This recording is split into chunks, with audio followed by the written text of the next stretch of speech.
हरिः ओम्। अथ पञ्चामृतस्नानमन्त्राः। अथ क्षीरस्नानम्। ॐ आप्याजस्व समेतु ते विश्वतः सोमवृष्णिजम् भवावाजस्य सङ्गथे क्षीरस्नानं समर्पयामि शुद्धोदकेन स्नपयिष्ये। ॐ सद्यो जातं प्रपद्यामि सद्यो जाताय वै नमो नमः। भवे भवे नाति भवे भवस्व मां भवोद्भवाय नमः। शुद्धोदकस्नानं समर्पयामि। अथ दधिस्नानम्। ॐ दधिक्राम्णो अकालिशं जिष्णोरश्वस्य वाजिनः सुरभिनो मुखाकरत्प्रण आयुगुं शितारिषत्। दधिस्नानं समर्पयामि।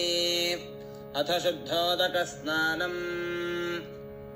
वामदेवाय नमो ज्येष्ठाय नमः श्रेष्ठाय नमो रुद्राय नमः कालाय नमः कलविकरणाय नमो बलविकरणाय नमो बलाय नमो बलप्रमथनाय नमः सर्वभूतदमनाय नमो मनोन्मनाय नमः।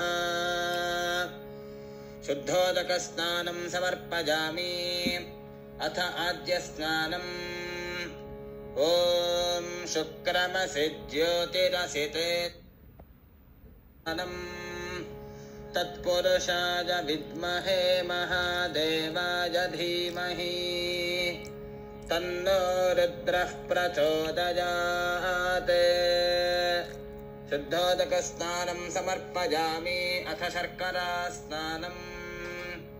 ॐ स्वादुः पवस्व दिव्याय जन्मने स्वादुरिन्द्राय सुहवीतु नाम्ने स्वादर्मित्राय वरुणाय वाजवे बृहस्पतये मधुमाङ्गदाभ्यः। शर्करास्नानं समर्पयामि। अथ शुद्धोदकस्नानम्। ईशानः सर्वविद्यानामीश्वरः सर्वभूतानां ब्रह्माधिपतिर्ब्रह्मणोऽधिपतिर्ब्रह्मा शिवो मे अस्तु सदा शिवो। शुद्धोदकस्नानं समर्पयामि। अथ फलस्नानम्। ॐ याः फलिनीर्जा अफला अपुष्पायाश्च पुष्पिणीः बृहस्पतिप्रसूतास्तानो मुञ्चन्त्वगुंहसः। अथ गन्धोदकस्नानम्।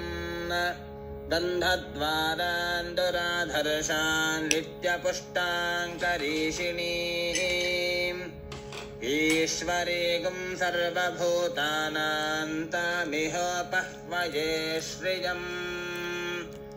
अथ पुष्पस्नानम्। योपां पुष्पं वेद पुष्पवान् प्रजावान् पशुमान् भवति। चन्द्रमा वा अपां पुष्पम् पुष्पवान् प्रजावान् पशुमान् भवति। अथ हिरण्योदकस्नानम्।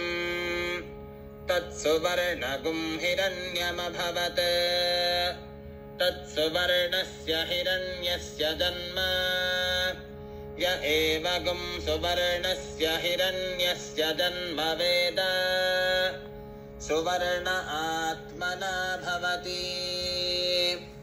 अथ भस्मोदकस्नानम्। ॐ मानस्तोकेतनये मान आजुषि मानो गोषु मानो अश्वेषु रीरिषः वीरान्मानो रुद्रभावितो वधीर्हविष्मन्तो नमसा विधेमते। अथ दूर्वोदकस्नानम्। काण्डात् काण्डात् प्ररोहन्ति परुषः परुषः परी एमानो दूर्वे प्रतनु सहस्रेण शतेन च अथ शुद्धोदकस्नानम् ॐ तच्छंयोरावृणीमहे गातुं यज्ञाय गातुं यज्ञपतये दैवी स्वस्तिरस्तु नः स्वस्तिर्मानुषेभ्यः ऊर्ध्वं जिगातु भेषजम् शन्नो अस्तु द्विपदे शञ्चतुष्पदे ॐ शान्तिः शान्तिः शान्तिः हरिः ॐ।